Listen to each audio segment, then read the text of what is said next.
On this episode of Buff's Garage, I'm going to turn the deserted Mopar into a rustic race car.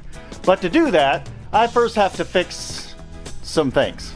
Well, sitting since I got back from the desert, here's the Plymouth Volare. I moved it around back and it's seen probably about 3.5, 4 inches of snow since then. But here's the 1978 Plymouth Volare. I had to bring the battery because I stole it for another project. And we're gonna get this thing in the shop and go to phase 2.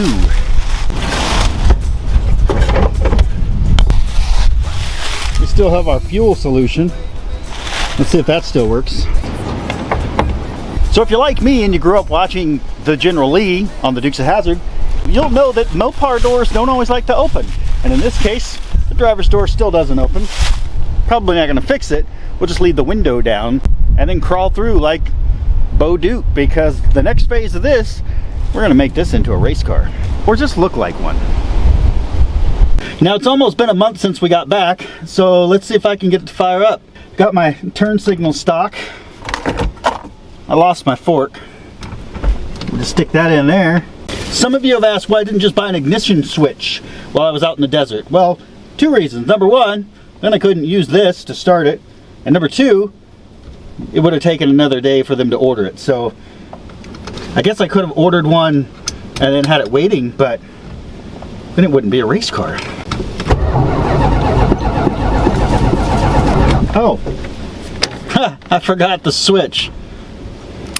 Race car stuff.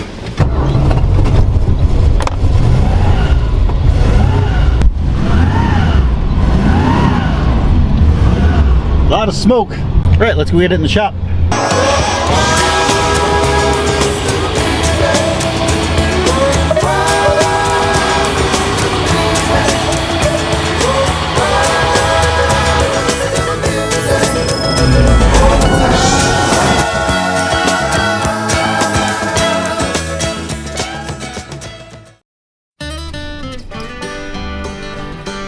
So growing up, I only knew one famous Mopar, and that was the General Lee. And it's, of course, a race car. And the only other person I know that has a lot of Mopars is Chris Birdsong, and he's a race car driver. He builds race cars. And he's the one that sold me this car. So I believe it needs to be some kind of race car. And I have an idea. So with that in mind, there's only a few things I need to acquire to kind of give it the look. But we also kind of need it to have a little bit more power. This thing has an anemic, choked down 318. We got it to run after sitting 20 years out in the desert. It does have the spark control, the lean burn system. But I think we can do a few things to get this running a little better.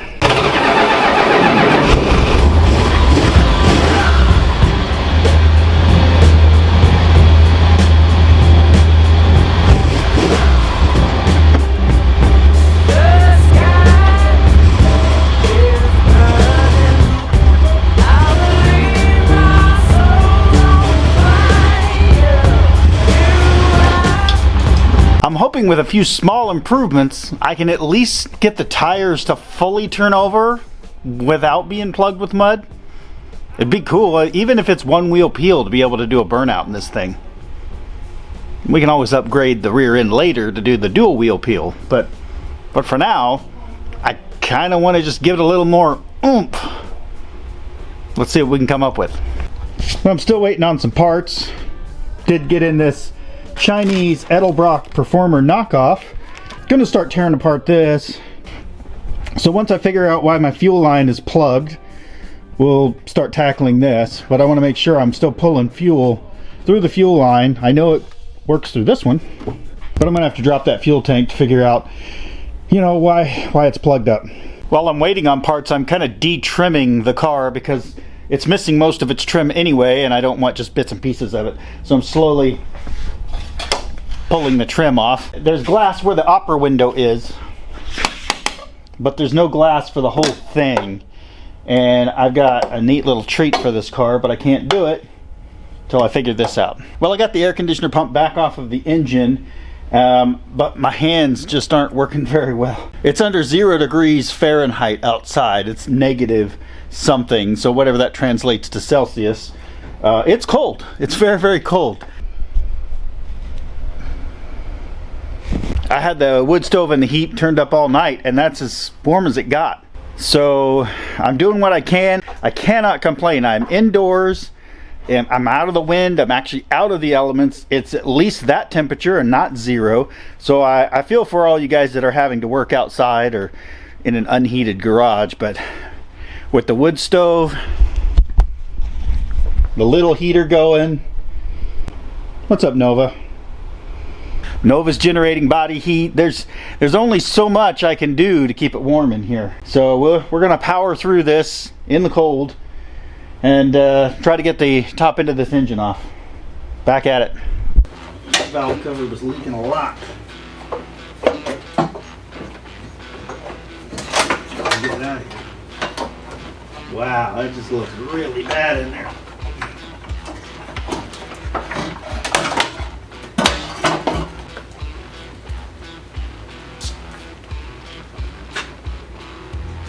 Change your oil, people. I don't know if that was a lean burn issue or just not taking care of your car. But we'll clean her up. Let's get that intake off. Just an up close of how dirty this thing really is. I don't know if that's part of the lean burn as to why it's just so carboned up, or maybe they didn't change their oil on time. I really don't know. But it's nasty. So I'm going to clean it up best I can and get this thing ready to go on. It's got a lot of holes in it, so we want to make sure we utilize all the ones that can be utilized. Like, we got to have a temperature sensor in here. Well, there's multiple bolt holes. We'll figure it all out once we transfer it over. So I started mocking up the new intake.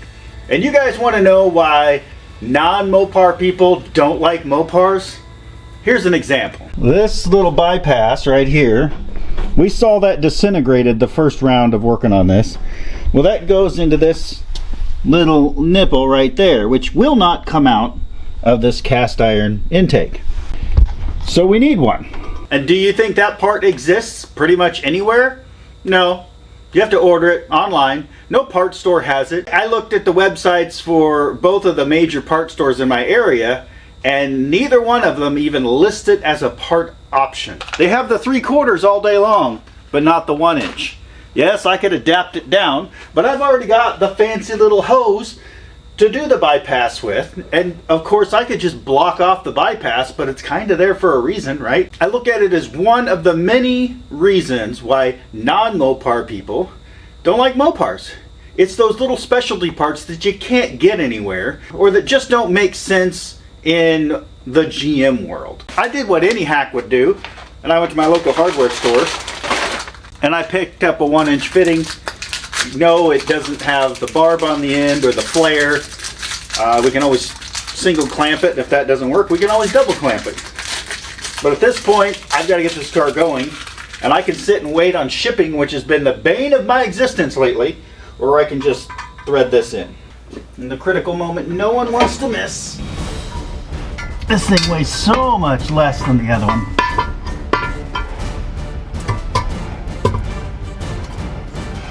Look pretty lined up there. Well, I'm going to check all the bolt holes and cinch her down. Well, Ray from Wrenching with Ray is here, and he's checking out this spectacular Performance 318 that I have. What do you think? I think it's a well-maintained, small block Chrysler. It looks like it's had the oil changed every 3,000 miles as it's supposed to. It wasn't parked for any other reason than they just forgot where they put it, maybe? Probably. I mean, I seen where you guys drove it home from, where is that, Nevada? Yep. It made it. It made it. And now it's going to be, more performance. Now this is what the valve covers look like, and normally I would just leave them because I don't care, but this is going to be performance. So I went and looked in the old cabinet and found the only orange I could find, which is popsicle orange. That seems close enough to Hemi orange to me. Oh yeah, not at all the color. Not even close. But you know what? Only the purists will know. All the rest of us just honestly won't care. The fact that this can's been sitting outside for the last 6 months is irrelevant. Now the key here is to get lots of runs, because the originals actually had runs. They were still there when I primered over them. So we want to make that look as authentic as possible, even if it is the wrong color. We'll say it was just desert sun faded. It's pretty close to Chevy orange, so it might run better. Not to offend any Mopar guys, I don't have a problem with Mopars. The fact that this Chinese intake doesn't quite fit, no one on the internet predicted this, but that's okay, we're gonna make it fit. Right, so with enough RTV, anything can fit. You know, that little 5-year-old probably didn't get the thing quite right in the cast, you know. So this is how Wrenching with Ray does it. It's not sketchy at all. I've been watching Dalton.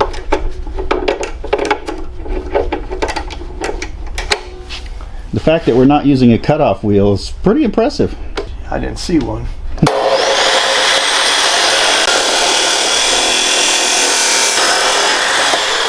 that went better than I thought it would. It's a pretty good saw. Well, yeah. You know, sometimes shit goes wrong. Sketchy things. Sketchy thing. But when you're doing custom work like this, you know, Mopar performance, that's what it should look like. Right. Perfectly fabricated. If you look at the old one, it wasn't coming out anytime soon. I think they look like a match. It just doesn't have the little lip on it. If it's a real issue, we can always two-clamp it. See, here's the thing. The bin's going to keep it on there. Yeah, it'll be fine. It ain't going nowhere. And if it does, we can always say it shouldn't have. Well, we do like we did the other one and just RTV the crap out of it. Yeah, I've already got RTV all over me. Perfect. In order to save money, I didn't even buy a new thermostat housing gasket. I did exactly what Dalton did, and he gooped it up with RTV, so I am going to do the same. It's still sticky even. Just put some of that in there, cinch it down, it'll be fine. Kind of nice having somebody else work on your stuff for you. Well, what's the torque specs on this? Well, that's good enough. I don't want to fill no threads. It's got squish. If it squishes, it's good. It's squished. So I found out I don't have the right Allen wrench, but Ray has a plan. So, you got this Allen head, but you don't have the right thing. Find a bolt, fit down in there. Find you a nut to stick on there. Then you just put you a socket on there, spin it down in there. Easy as that. See, you don't have to have all the right tools. You just have to know how to work around it. That's right. So we're going to get that knocked down. Start putting brackets on, because I didn't do any of that while I was putting the intake on, but we kind of need them. We might get a carburetor on here before the end of the day. See? Dig it down in there.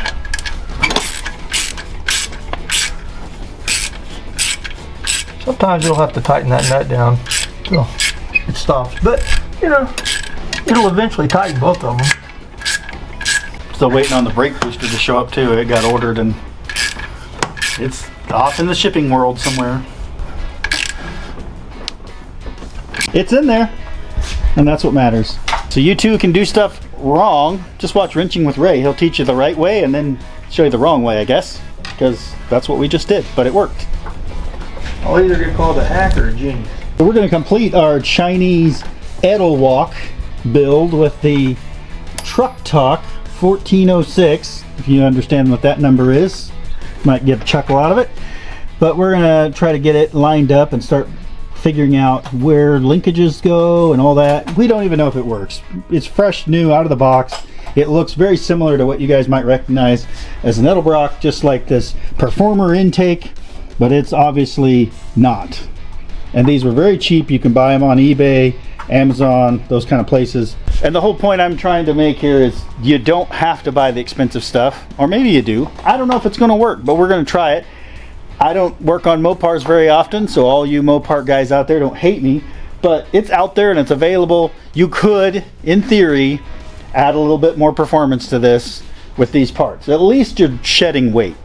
Now when you forget to buy all the fancy pieces to make all this work, you have leftover stereo install equipment, and Ray has hacked them together, nut and bolted them, and we're going to make a throttle cable, basically a little platform for it to sit. Alright, a couple of car stereo install pieces, and that looks better than you could buy. I mean, it looks every bit as good as factory. I mean, other than that, we need to cut that down or you're going to cut yourself. I mean, luckily you are a medical professional. I am not, so duct tape and rags. See if I can hold this in place. I don't know. Holy crap, we got throttle. Full throttle even. Awesome. Your hackery worked. How do you feel about that? You know, when it works, it works. I'm happy about it. So whoever buys this car, it's his fault. Thing it bent really easily. It bent really easily. That's Mopar. That is unobtainium. You can't get those anywhere. Mopar or no car. Except for all the places you can go buy them. These are completely calculated and measured adjustments. 100%. I did look at it. It's getting there. He measured that out and dialed it in correctly so it will perfectly fit when he puts it in there. Bend that a little bit. Look at that. That's perfection, people. You don't get this on any other channel. Ha. Works. Good job. I'm just cleaning a valve cover. I think it's gonna work. Ray brought a present that we're gonna maybe try to make work here. I think we can make it work, man. Kind of gives it that race car look. We're going for? I think if we notch it right here, we can tuck it up under the bumper a little bit. Oh, we want it sticking down as far as possible. We want it to look as hot rod ridiculous as possible. Okay, so we trim it for the latch here and we hang it up. It'll fit. Cool. It's almost the same shape as the bumper. Which cannot be replaced. Apparently the grill is the most expensive part on the whole car. I've had people offer me the whole price of the car just for that grill. I'm like, you understand that these are broken. They're like, nope, it's fine. All right, Ray's got to go because he's got a real job, and I gotta say, without him I wouldn't have got as far as I did today, so I really appreciate him. Go check out Wrenching with Ray. I'm going to put the link down in the description. It's actually already there, but I'm going to put it in there double for you to find it. But we've got all the linkage hooked up for the carb. I just need a few more parts to finish it, and hopefully this thing will be fired off by tomorrow at the latest. But thank you for all your help, Ray. Guys, make sure you go check him out, Wrenching with Ray on YouTube. All right, I've lined up where this was on the other one, kind of marked a general location of where everything should go. This one has vacuum advance on it versus that one was electronic. And without dropping it, I'll see if I can't get it down into the hole. Ta-da! And hopefully it's not off. And it's locked in. I noticed whenever I looked at this carburetor online to kind of get a little bit more information about it. By the way, this was given to me by Phil, same guy that gave us the Mopar flag up here and sold Dalton the wagon that we ended up taking all over the desert. So thanks, Phil.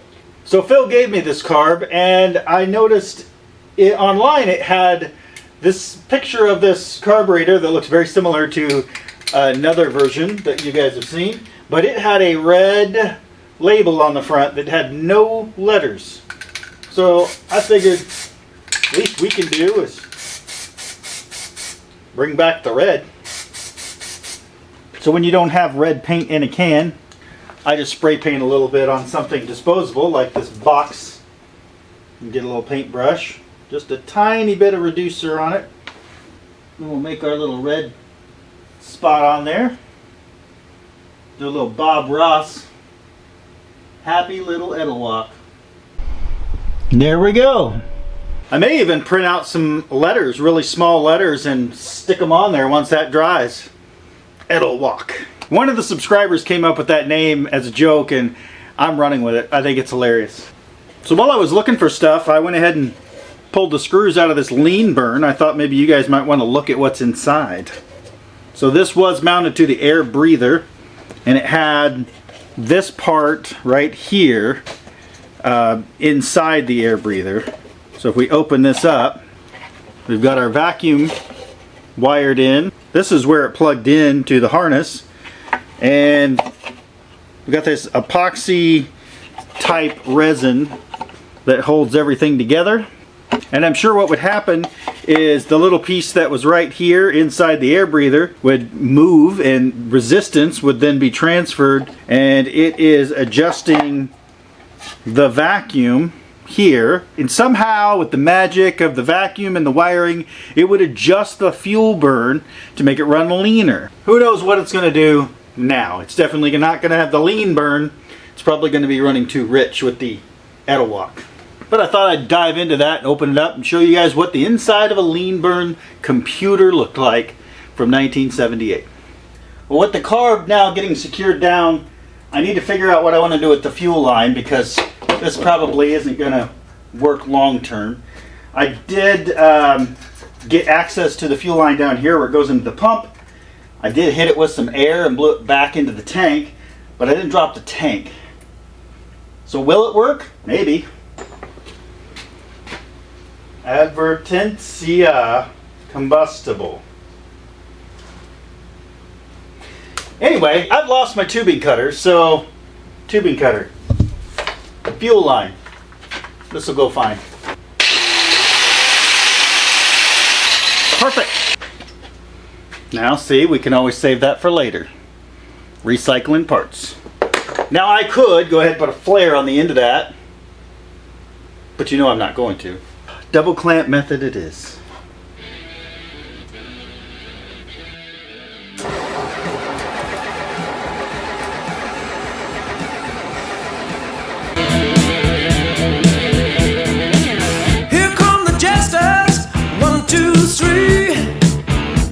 Just in case it is fuel, I'm going to give it a little mustard. I've tested and I've got power at the coil. I've definitely got fuel. Let's see what's happening.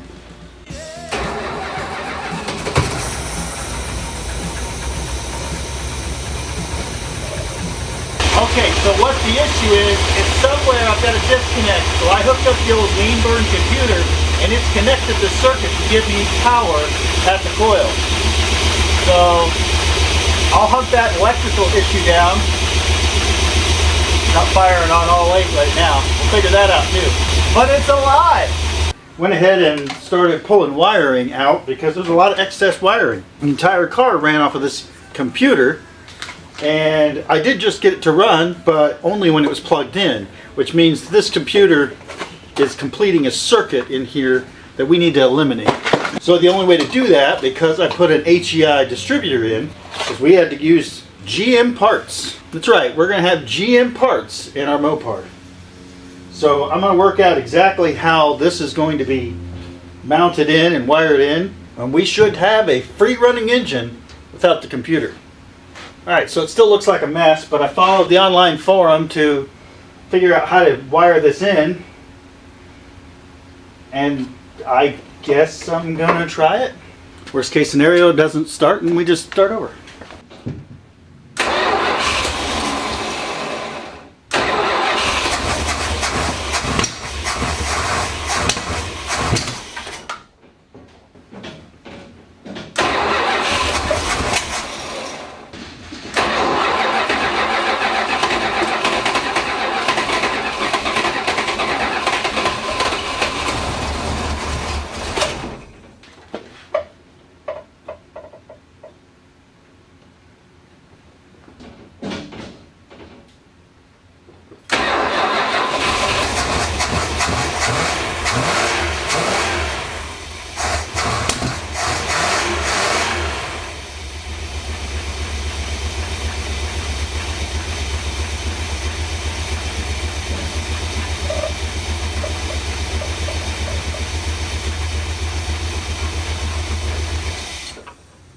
Well, there you have it.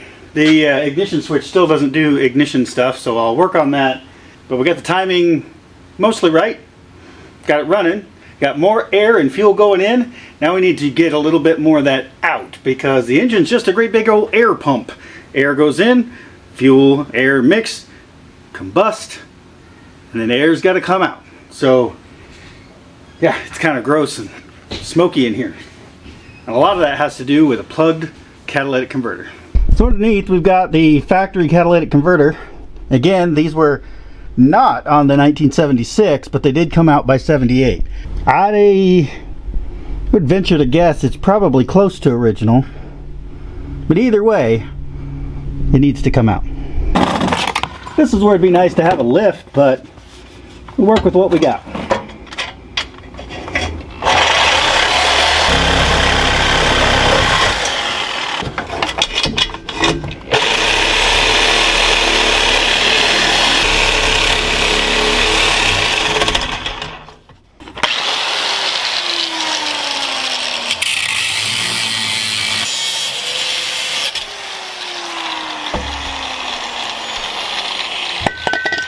Well, that's definitely where some of that smell was coming from. Ugh. Well, you know, we have to listen to it now.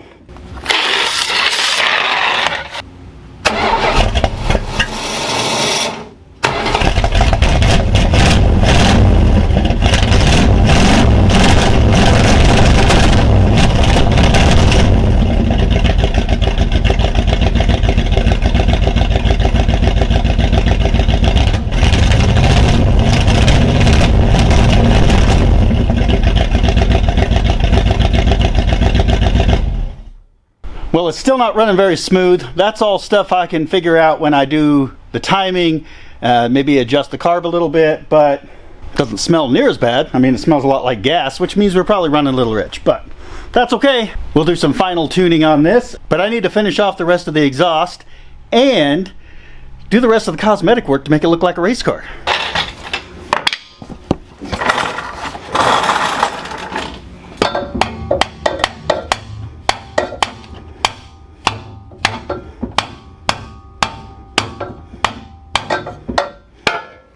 I've got the new pipe mocked into place, but I haven't clamped it down yet. I don't really want to get in there and weld it right now because we might do something different later. But before I finalize hanging this pipe up, I thought we might as well take a listen to see what it sounds like now.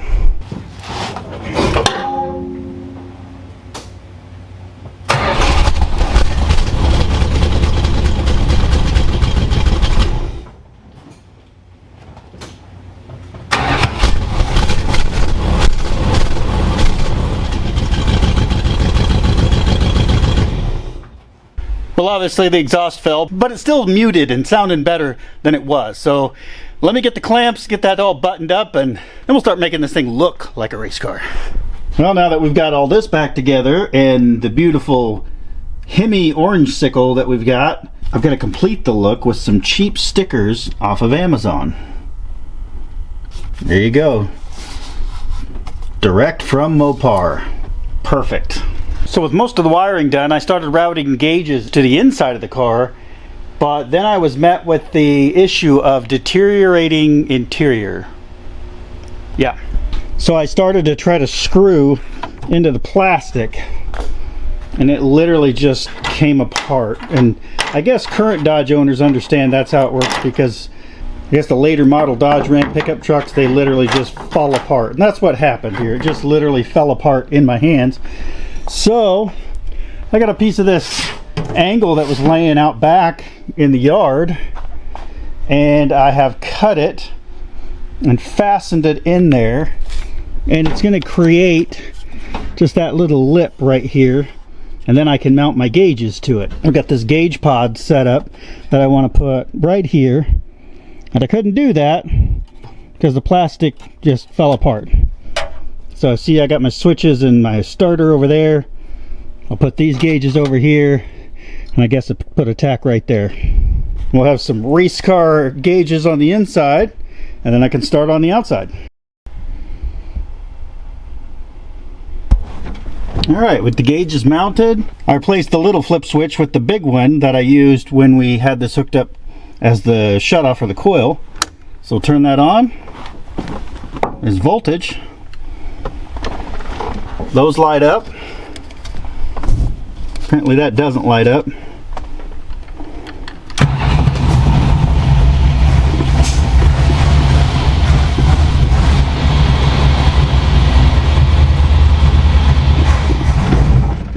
Well, I meant to put all of these on the same switch, and I put that one on this switch. That's why that didn't work. So let's try this again.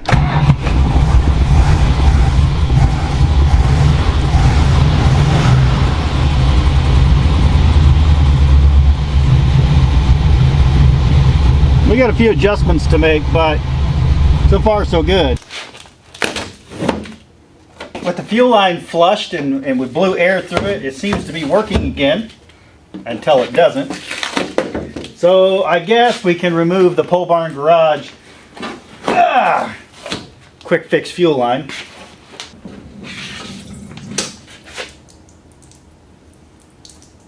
It was still working. Which gives us room for our next step. We're going to remove these opera windows. I mean, it's not really a race car if it has opera windows. Now these were fiberglass pieces from the factory that are then fitted in there, and this piece of glass is only just as big as this window. I don't want to completely destroy them, but I also don't want to keep them. Now the interior part of this is mostly disintegrated, so I'm going to see how well I can just pull this apart. Now the other part is I have to put glass back in here to give it that nice sloped look that came on these cars and the Aspens, the Roadrunner versions, all that. But you can't find the glass. I found one piece for the passenger side and it was $285, not counting shipping. And I don't have that kind of budget. So I'm going to see if I can peel this out first, and then we'll figure out the glass situation second. Now this would have had a vinyl top, which had a piece of trim right along the top here that separated the painted side from the vinyl top side. And, you know, thankfully, because of the desert, it's not completely rusted out. I think it's going to turn out just fine. Okay, I can put the screwdriver under that portion. See how far we can get it to go.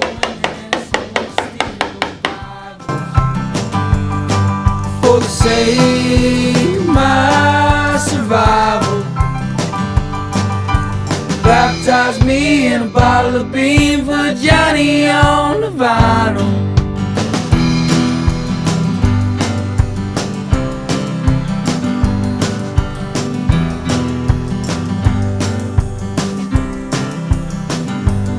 Well, the devil can't scrap what the Lord has won, and I'll talk to him under rising suns. His sun arose and mine did too. I was coming down, but now I'm talking to you, 'cause we're having an all-night revival. Some will call the women and some will steal the Bible. Look at that cute little glass. Anybody need opera glass? Got it. You're probably asking yourself, well, now you've done it. You don't have any glass to replace it. What are you going to do? Let me show you. In its place, we're going to put this. Now these are supposed to be for a Roadrunner, but I think they'll look just fine on our car. Granted, we need to do a little bit of work to change the color of it, and then we need to put something behind it to keep the outside out and the inside in. More interior just falling apart. I'll work on cleaning all this up, and then we'll figure out a window solution. Well, to make this blend in better, our race car theme is going to be a two-tone car with blue on the bottom and then silver on the top. So I'm going to start out by painting this with some silver, and then we're going to start blending in the other dominant colors. We've got like a yellow orange here. We've got this ruddy brown, this red rusty brown. This wouldn't rust because it's plastic, but all of this rust over the years would have taken its effect, as well as the sun would have burnt the paint right off of these edges. So we're going to start by giving it a little silver touch-up. We got our piece in the paint booth here. Start by giving it some silver.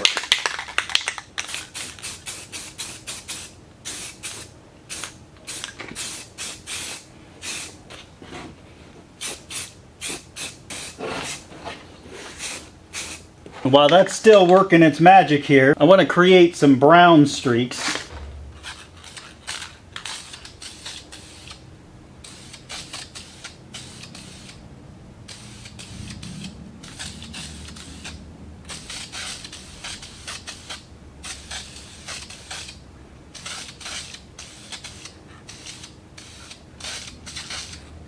Now that's going to dry to a matte finish. That gives that simulation of some rust stripes there. Now going off of what I've just got laying around, I've got some Van Sickle satin black. There we go. And I foresee this whole edge getting burnt off.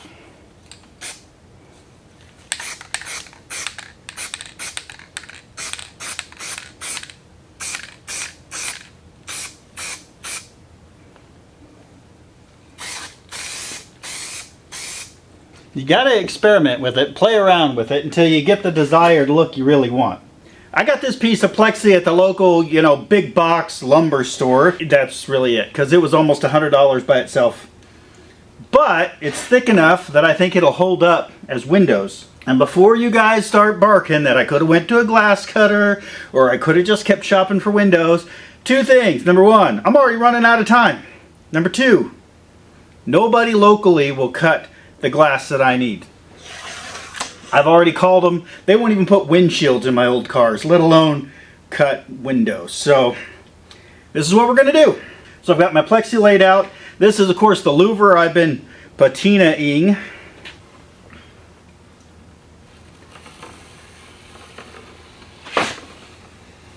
I will add that if I crack it, we're just running with it because I'm not getting another piece.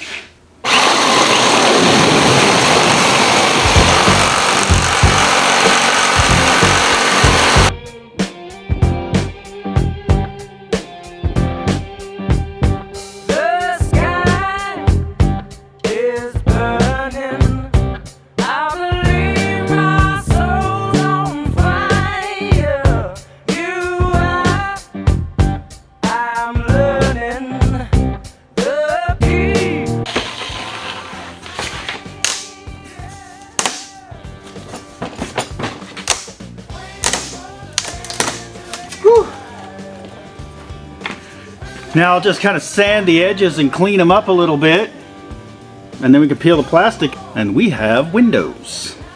I'm going to go ahead and start working on this hood. Well, going off of the picture that I kind of pulled up on the internet of about what I want it to look like, the hood looks normal, looks factory. It has a little bit of color to it, but otherwise it's fine. But what you've noticed on this hood is it looks like it's got white spots all over it. And at first I thought, well, that's just where the paint has burned through from the desert. But what reality is somebody used this as a platform for painting their house or something, because there's globs of white paint and speckles all over this thing that come right off with thinner.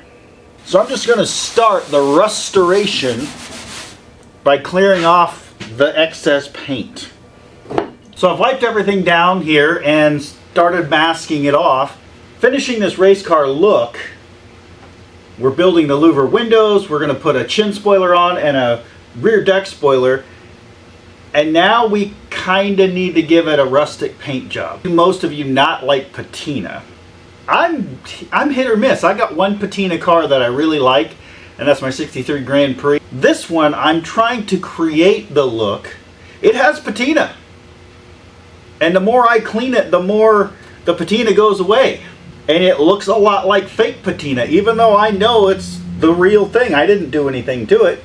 Now for all the faux patina haters, I hear you. Go ahead. I'm going to take a minute, let you get that out of your system, because I'm going forward regardless. The next person that has this car, feel free to strip it, repaint it however you want. It's already got nicks and dings like they were doing some kind of roofing work and dropped the hammers and nails and everything else on it. I don't really know what life this car had before it sat in the desert, but it wasn't the best. As you can tell from looking at the inside of the engine, you can look at the outside of the car. We're going to try to recreate these burn through marks. We're going to add a skim layer of silver that will look like it's kind of burned off in the sun. Then we're going to just call it done. Here's a couple of techniques we're going to use. We're going to use a regular car wash sponge. This was like $1, $1.50, something like that at the dollar store. And I've seen a technique using salt. Now some guys will actually scratch down to the bare metal and then spray a solution on it to create rust, real rust. But I don't really want to do that. This rust is just from surviving in the desert. So what this will do, it will actually create little speckles all over the hood. When we shoot the silver over it, the salt will be there, and then when it dries, we brush the salt off, and what's underneath will look like patina. And then we'll use this car wash sponge, we'll cut it up into chunks, we'll use the rough edge to kind of dip into our different paints and just fill in where it needs to. Now I picked up a couple of different Rust-Oleum colors here. This one's just metal primer. This one actually has texture to it, rustic umber. And then this one is an autumn brown, also textured. So when you run your hand across it, you'll actually feel the texture.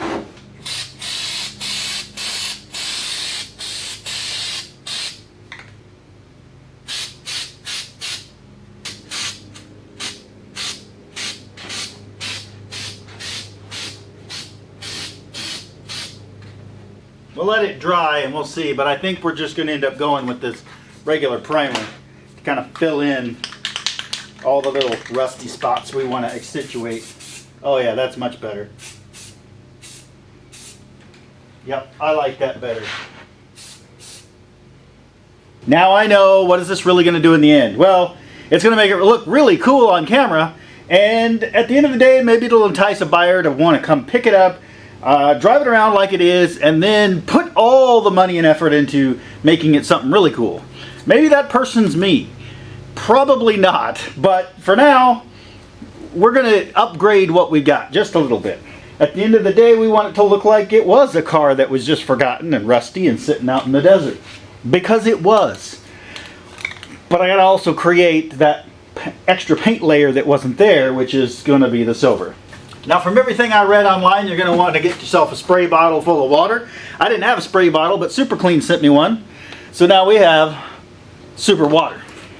I want to thank Super Clean for not only stocking my shelves with Super Clean products, but also sending me this nice empty jug to put their concentrate in, but I'm just putting water in it. So for all the areas that we kind of want to have the paint not stick, we're going to put down a layer of water, and then we're going to top that with salt.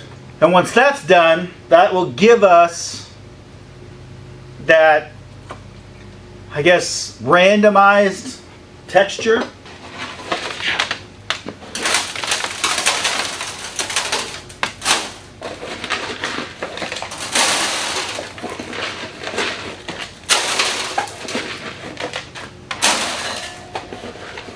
Also, the salt's really good to leave in your car in the Midwest, because then you'll know to rust.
Now once all this is dry, I can come back and kind of scuff it up a little bit, sand it, touch it up with the sponge paint, peel all the tape off, and I guess brush all this salt off of it, and we'll see what we got. I've given this a little bit of time to dry. Started brushing off some of this salt. I just don't like how it turned out. I could see how that would work, but in this case, I was going for sun-baked and was hoping that the salt would give it some splotches, but all it did really was give me bright blue. You could probably see it. It just doesn't look right up close. I think I can do better. So I'm going to come back. I'm going to figure out how we can kind of bring back that sun-baked look. I'm just going to make that known in the video. It's not my preferred technique, but it may work for somebody else.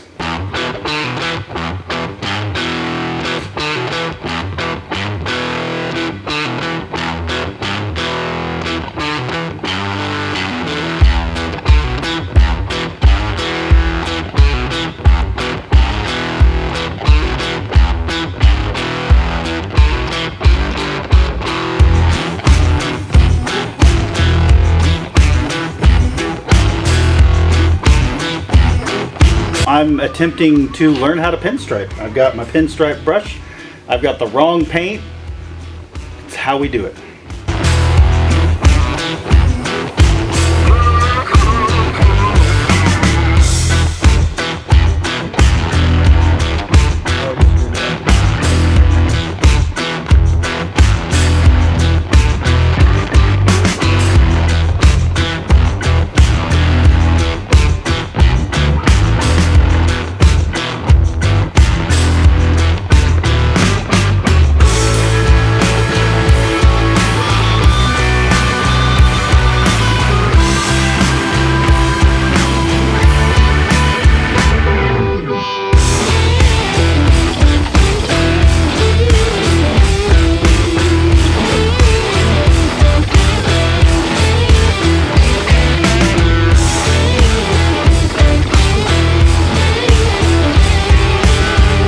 Hopefully you can make out on camera, but there it is. A classic red stripe separating the silver and the blue. We got a patinaed hood that not done with, but it's silver. Started the pinstripe around the door and around the window and everything. But the truth is some of that would have burnt off over time. So it's okay if it's spotty. I just want to get it straight.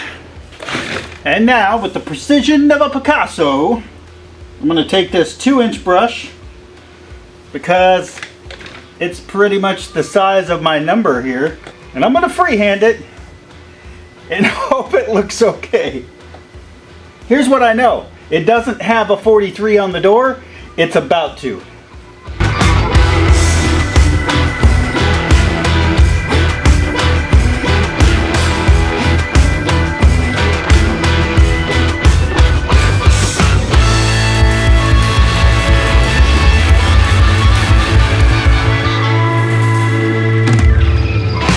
Now, I can come back and according to the picture, there is a pinstripe around it. And that may help the look.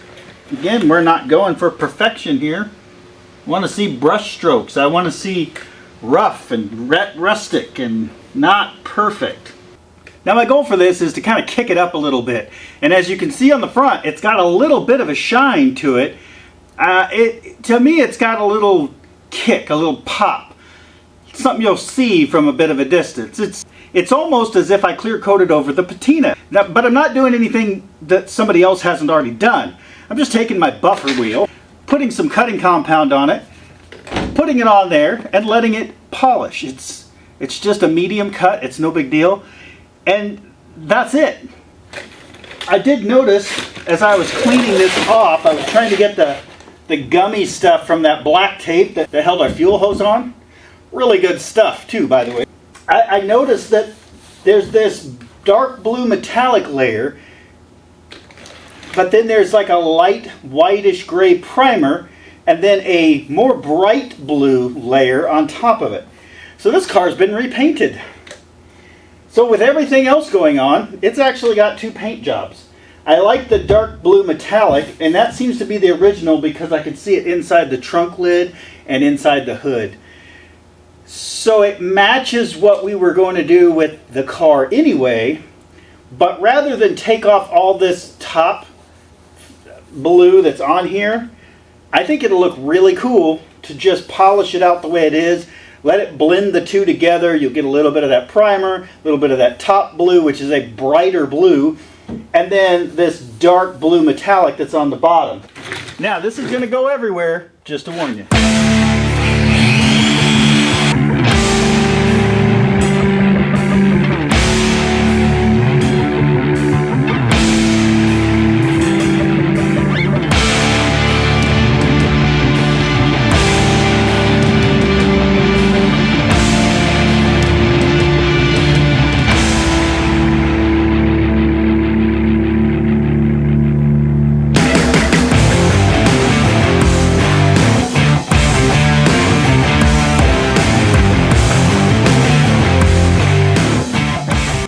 And now she's all blue and polished up.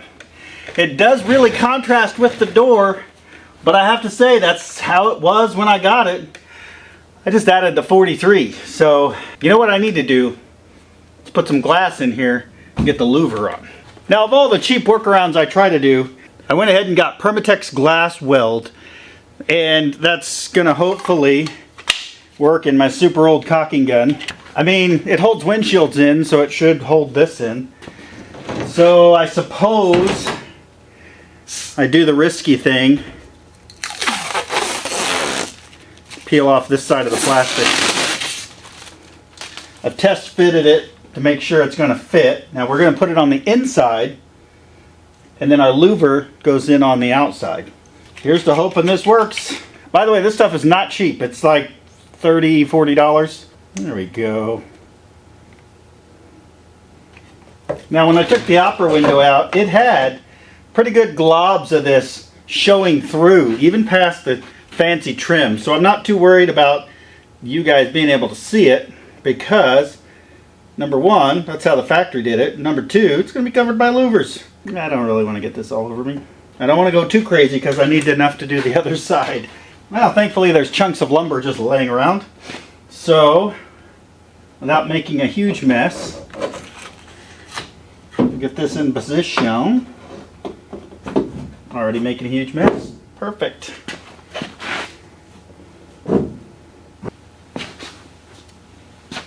Well, that's a good sign. That's good and in there. I need a little help on this end. See if I can find another board.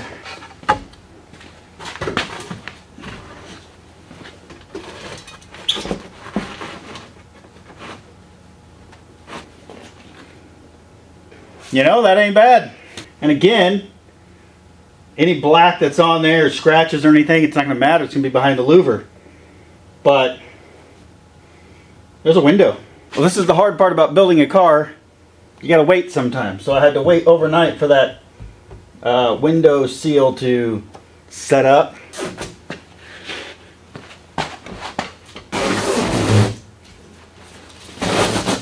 Seal that plexi stuff off. There we go. We can come back and clean up that, but voila! Window! It'll work for what we need it to do. We're going to add our patina louver to match. I put more window sealant on here, on my louver. Going to try to get a hold of it so I don't get myself covered in this stuff. See if I can't get it to center on the first try.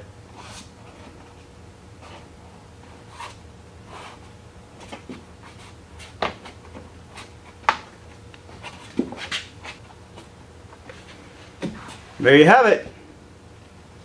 One cool rustic louver. Now I just got to do the other side, and then we can do the spoilers, and we're done. Now I'm just going to throw some self-tappers into this chin spoiler that Ray gave me.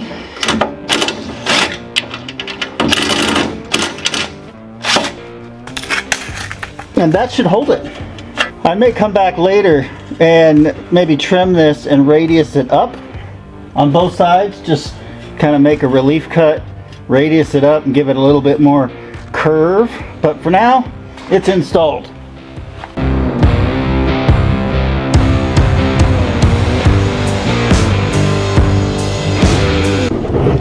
Well, now the last thing to do is figure out a rear spoiler. Now I went shopping at several different places, big box stores and such, and I did not find what I was looking for. I looked through some of the scrap pile outside, found like this old fluorescent light housing. I figured maybe I could carve it up and make it work, but I just don't like it. It's flimsy. It makes a lot of noise, and I really think a nice thick piece of aluminum all the way across the trunk is the way I want to go. So while it won't make it for this video, I'll be getting a piece of aluminum sourced from somewhere, and then I'll install it on the nice and shiny trunk.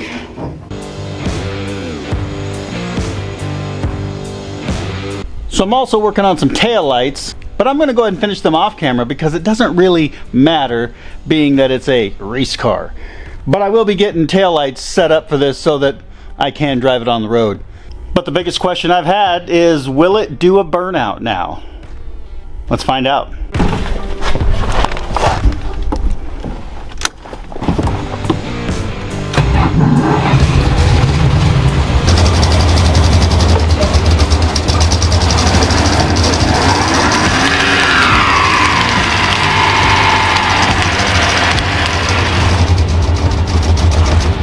It's still running a little rough, and I'll take time to fine tune it, but you know what? It does do the burnout.